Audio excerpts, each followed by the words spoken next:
Bismillahirrahmanirrahim. Assalamualaikum warahmatullahi taala wabarakatuh. U'arifkum bi anna ismi Muhammad Rayyan Jaya. Ana talibun minal Jami'atil Islamiyatil Hukumiyah Raden Fatah Palembang, Sumatera Al-Janubiyah, Indonesia. Wal'an ana fi kulliyatil adab wal ulum al-insaniyah, yakni fil qism lughatil arabiyyah wa adabiyah. Ayyuhal mustami'una rahimakumullah. Pada video kali ini kami akan membahas atau mengupas tentang cabang-cabang ilmu linguistik, yaitu fonologi, morfologi, dan sintaksis. Tetapi sebelum kita membahas tentang cabang-cabang ilmu linguistik tersebut, kami akan memberitahu apa itu linguistik. Linguistik itu adalah ilmu bahasa dalam bahasa Arab. Linguistik berpadanan dengan ilmu lugha atau ilmu bahasa. Lalu kita lanjut ke morfologi, fonologi. Fonologi adalah cabang ilmu bahasa yang membicarakan bunyi bahasa yang mampu membedakan makna suatu kata. Fonologi bahasa Arab di bidang linguistik yang mempelajari, menganalisis, dan membicarakan runtunan bunyi-bunyi bahasa itu. Dalam bahasa Arab, ilmu bunyi atau fonologi ini dikenal dengan nama ilmu al-aswat. Al-aswat ini jamak dari kata sautun yang artinya suara. Jadi ilmu al-aswat ini adalah ilmu daripada suara-suara, yaitu ilmu yang membahas tentang pembentukan, perpindahan, dan penerimaan bunyi bahasa. Pembagian kajian fonologi. Yang pertama yaitu fonetik. Salah satu cabang ilmu bunyi yang khusus membicarakan masalah-masalah bunyi tanpa memperhatikan fungsi dan makna bunyi tersebut. Misalnya, cara memproduksi suatu bunyi, makhraj dan sifatnya. Yang kedua, fonem. Fonem adalah bagian atau kesatuan terkecil dari sistem bunyi bahasa yang mempunyai fungsi tersendiri sebagai pembeda makna. Lalu ada macam bunyi. Di dalam macam bunyi ini terbagi lagi atas vokal. Vokal merupakan suatu bunyi yang dihasilkan dari getaran pita suara dengan atau tanpa ada penyempitan dalam saluran suara di atas glotis. Vokal dalam bahasa Arab mencakup bunyi fathah, kasroh, dan dhammah.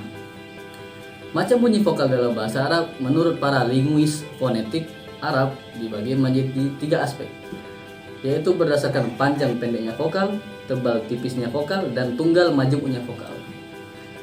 Aspek panjang vokal.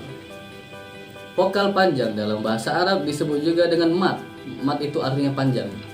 Maksud vokal panjang yaitu bahwa dalam pengucapannya membutuhkan waktu 2 kali dari durasi pengucapan vokal pendek.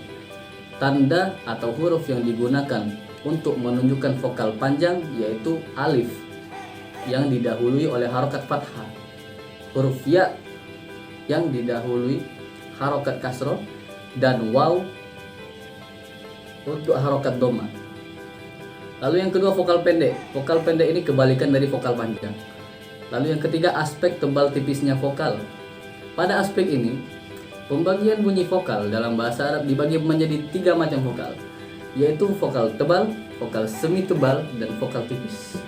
Adapun yang termasuk fonem yang membedakan bentuk dan arti suatu kata, yaitu vokal tipis.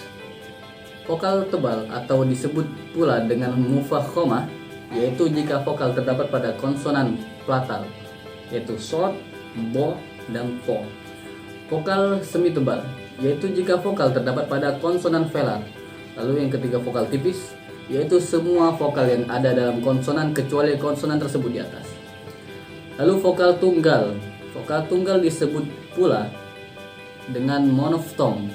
Sedangkan vokal rangkap atau majemuk disebut dengan diftong, yaitu untuk gabungan 2 vokal, dan triftong untuk gabungan 3 vokal.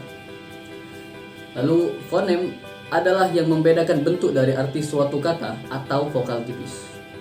Meskipun fonem sebagai satuan terkecil dalam bunyi bahasa, akan tetapi memiliki peran yang sangat besar dalam menentukan suatu makna bunyi bahasa dalam bahasa Arab. Tidak hanya dari aspek perbedaan huruf yang membuat makna menjadi tidak sama, namun juga dipengaruhi pula oleh panjang pendeknya bunyi bahasa.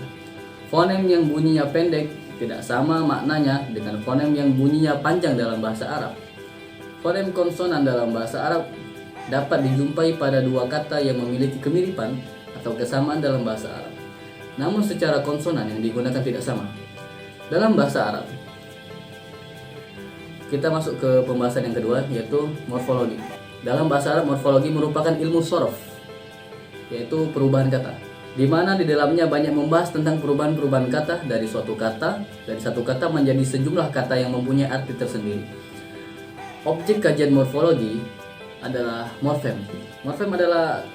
Morfem juga berarti satuan gramatik yang paling kecil. Satuan gramatik yang tidak mempunyai satuan lain sebagai unsurnya. Kata terdiri dari dua satuan, yaitu satu fonologi dan satuan gramatik. Sebagian satuan fonologi, kata terdiri dari satu atau beberapa suku kata, dan suku kata itu terdiri dari satu atau beberapa fonem. Sebagai satuan gramatik, kata ada yang terdiri dari satu morfem dan ada juga kata yang terdiri dari beberapa morfem. Lalu pokok pembahasan morfologi. Pokok pembahasan morfologi, cakupan yang dibahas dalam morfologi bahasa Arab biasanya terkait dengan bentuk dan perubahan bentuk fi'il madhi, fi'il mudhari, masdar, isim fa'il, isim maf'ul, isim makan, dan isim alat. Lalu cabang ilmu linguistik yang ketiga adalah sintaksis. Sintaksis berarti menempatkan, yaitu menempatkan bersama-sama kata-kata menjadi kelompok kata atau kalimat, dan kelompok-kelompok kata menjadi kalimat. Lalu ada frasa. Frasa atau ibarah adalah konstruksi kebahasaan yang terdiri atas dua kata atau lebih. Hubungan antar kata dalam konstruksi itu tidak predikatif dan dapat diganti dengan satu kata saja, yaitu klausa yang pertama adalah satuan gramatik berupa kelompok kata yang sekurang-kurangnya terdiri atas subjek dan predikat dan mempunyai potensi untuk menjadi kalimat. Lalu kalimat adalah satuan gramatik yang didahului dan diakhiri oleh kesenyapan dan berfungsi dalam ujaran. Lalu dalam pembahasan sintaksis ada al-marfu'at. Al-marfu'at secara singkat dapat dikatakan bahwa yang dimaksud dengan al-marfu'at adalah fungsi-fungsi sintaksis dalam bahasa Arab, di mana baris akhir setiap fungsi-fungsi tersebut ber-i'raf rafa atau dhammah. Lalu ada al-mansubat. Yang dimaksud dengan al-mansubat adalah fungsi-fungsi sintaksis dalam bahasa Arab, di mana baris akhir setiap fungsi-fungsi tersebut ber-i'rab nasab atau fathah. Lalu ada al-majrurat. Yang dimaksud dengan al-majrurat adalah fungsi-fungsi sintaksis dalam bahasa Arab, di mana baris akhir setiap fungsi tersebut ber-i'rab jar atau kasrah. Mungkin sekian pemaparan cabang-cabang ilmu linguistik dari kami. Kami memohon maaf atas segala kesalahan dan kekurangannya. Yang benar itu datang dari Allah, dan yang salah itu datang dari kebodohan saya sendiri. Saya tutup dengan zikir, fikir, dan amal soleh. Allahumma fiqil aqwamit thoriq. Wassalamualaikum warahmatullahi taala wabarakatuh.